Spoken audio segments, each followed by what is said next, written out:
La volonté de puissance. Il est vrai que c'est un thème délicat. Certains parlent de patriarcat, certains parlent de vision stratégique, certains parlent de prospective d'anticipation, certains parlent d'économie et d'autres parlent de technologie, d'aucuns parlent de culture, d'éducation, d'instruction culturelle et la grande majorité parle davantage de spiritualité. Quel que soit l'angle par lequel nous abordons ce sujet, je dirais simplement que la volonté de puissance, c'est un peu de tout cela. Mais il faut déjà l'avoir. Comment comprendre qu'un continent qui a été pendant des siècles,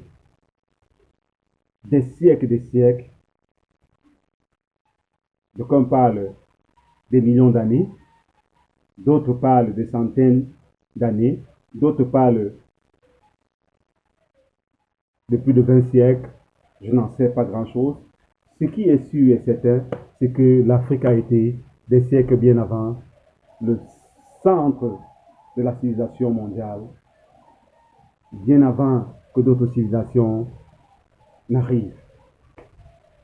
L'Afrique a apporté du sien, et je dirais même, comme certains, peut-être par fierté, peut-être par ignorance, je dirais que l'Afrique a apporté beaucoup à l'humanité, et je dirais même la majorité des connaissances du monde actuel, l'Afrique les a apportées à l'humanité, si tant est que ces connaissances ne viennent pas d'une autre planète. Mais si elles ne viennent que de la Terre, de la planète Terre, et surtout du continent premier, qui est jusqu'à présent est connu comme étant l'Afrique, je dirais que c'est l'Afrique qui a apporté la majorité à notre humanité terrestre. Permettez-moi de le dire. Comment comprendre donc ce même continent, parce qu'il a subi certains moments difficiles, esclavage, traite négrière, post-colonisation et autres traîtrises, en arrive à refuser même sa souveraineté au point de laisser piller ses matières premières ou tous ses biens autres par des hommes tapis dans l'ombre et surtout des suppôts des serviteurs de ces hommes qu'ils mettent à la tête de leur pays et dans les grandes terres. Comment comprendre que l'Afrique puisse se comporter comme cela? Avez-vous vu quel continent au monde qui a des richesses, autant de richesses et qui se laisse piller autant et qui accepte? Qu'est-ce que le Vietnam a fait? Qu'est-ce que l'Arabie Saoudite a fait? Qu'est-ce que la Chine? Qu'est-ce que le Japon même? Qu'est-ce que la Chine a fait par rapport même au Japon qui est à côté de lui? Qu'est-ce que Taïwan a arrêté de vouloir faire par rapport à la Chine même? Pourtant, ils ont des liens de sang très proches et même peut-être des territoires. Qu'est-ce que le petit Cuba même a fait? Qu'est-ce que beaucoup de continents, beaucoup d'États ont fait? Quand ils se sont sentis oppressés et miséreux, au point où nos enfants meurent tous les jours lors des traversées de la mer et autres, parce qu'ils cherchent l'avenir, pourtant ils sont assis sur, je ne sais pas, un trésor infini. Cela est valable pour tous. Cela est valable pour tous, même pour moi, qui vous parle. Par moments, j'aspire à meilleur hors de ce continent. Pourtant, je suis assis sur les mines d'or, simplement parce que je me bats comme un fou, comme un beau diable, et je suis à des années, quelques années, sans être payé. Pourtant, j'enseigne à l'université. Comment comprendre que moi, j'ai envie de partir quand parfois je n'arrive pas à avoir un minimum, pourtant je travaille? Que dire alors en ce moment de ceux qui sont plus jeunes que moi, qui n'ont pas de diplôme, qui n'ont pas ceci, qui n'ont pas cela? Comment, quand vous vous mettez un peu dans la tête, comment vont-ils se comporter? Je n'encourage personne à immigrer et tout cela. Bien au contraire. Déjà en 2006, je faisais mon mémoire de maîtrise sur l'immigration et je proposais des solutions avec un film à l'appui et tout ça. Moi, je crois à la réussite endogène, sans forcément se couper du reste du monde. Comment comprendre que nous ayons des vérités d'immigration définitives, alors que notre continent est encore à construire, sous un modèle qui nous est propre, pas forcément un modèle industrialisé, modernisé à l'occidental, à la chinoise, à l'indienne, et ainsi de suite. Non, sous notre modèle qui est propre.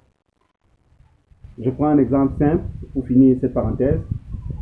Juste les pavés des routes et autres, cela a commencé à être fait au Cameroun et dans d'autres pays, avec des pierres locales et autres, les technologies. On revient à la jeunesse, on revient à la base, qui n'est pas toujours mauvaise, qui parfois même est plus développée. Nous n'avons qu'à voir les technologies utilisées en Égypte ancienne. Certains disent qu'elles sont extraterrestres, d'autres disent qu'elles sont égyptiennes. Vive à chacun.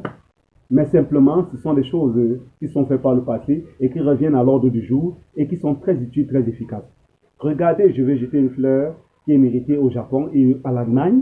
Regardez les produits chinois, japonais, même chinois de nos jours, les camions chinois. Regardez comment ils sont faits, comment ils sont solides, plus solides même que beaucoup de camions européens excellentaux. Regardez les produits japonais, électroniques, regardez comment ils sont solides, durables. Ils ne font pas systématiquement dans l'obsolescence programmée, même si toutes les compagnies le font. Mais chez eux, ce n'est pas une vision systématique. Et même s'il y en a, il y a cette logique, c'est une logique poussée, dans le sens où les produits ont une certaine durée de vie plus longue que ce qui se fait actuellement dans le marché. Regardez les produits allemands et italiens, surtout les Allemands, regardez leurs produits. Quand vous arrivez en Allemagne, regardez. J'étais en Allemagne, je suis rentré parce que je croyais à mon pays et je croyais que j'allais m'en sortir au Cameroun. Mais bien heureusement, le Cameroun me montre un peu de tout. Travailler sans être payé depuis presque 2 ans, pas presque.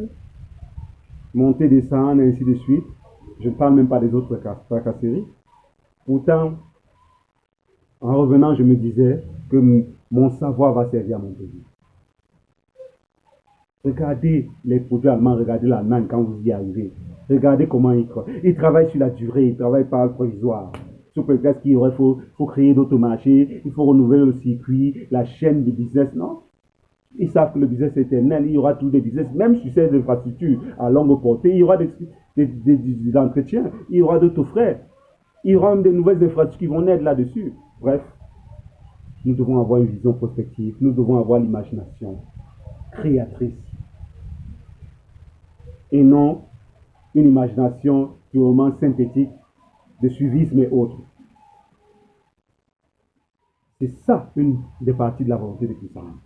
La volonté de puissance d'Afrique, c'est aussi d'autres points que je vais vous souligner, sur lesquels je vais revenir durant les autres vidéos. Nous avons cité 7 grands points en début de cette vidéo. Nous allons revenir sur les autres points. Simplement, il faut savoir que l'Afrique a toujours fait partie de la mère génératrice nourricière du monde. L'Afrique l'est même encore, mais déjà, elle commence à affirmer sa volonté de puissance. Simplement, je pense que c'est un droit et non un simple devoir, et que ce droit est encore mollement implémenté par les Africains, et surtout les dirigeants africains, et même les populations africaines. La grande responsabilité revient à vous, dirigeants africains. Je ne dis pas simplement au peuple, car le peuple n'a pas vos moyens. Vous avez l'armée, la police, la gendarmerie, vous avez vous avez l'argent même de l'État, et ainsi de suite. La grande responsabilité revient à vous. Si vous faites des pactes autres et que vous donnez vos pays en pâture à d'autres pour que les enfants viennent souffrir, pendant que le roi d'Arabie et autres pays musulmans, qui n'ont même pas, même le quart du pétrole que vous avez, même le 10e du pétrole que vous avez, avec ce qu'ils ont, ils imposent leurs conditions de vente et ils développent leur pays. Vous qui êtes assis sur des richesses infinies, pour la majorité, parce qu'il y a quand même exception, vous continuez à servir vos peuples et après vous dites que c'est la population. C'est vous les responsables. Prenez le taureau par le corne ou dégagez simplement. Si vous ne faites pas, ce peuple que vous martyrisez va vous dégager. Volonté de puissance, elle commence au niveau africain. Amenons les autres à nous respecter. Respectons-nous d'abord.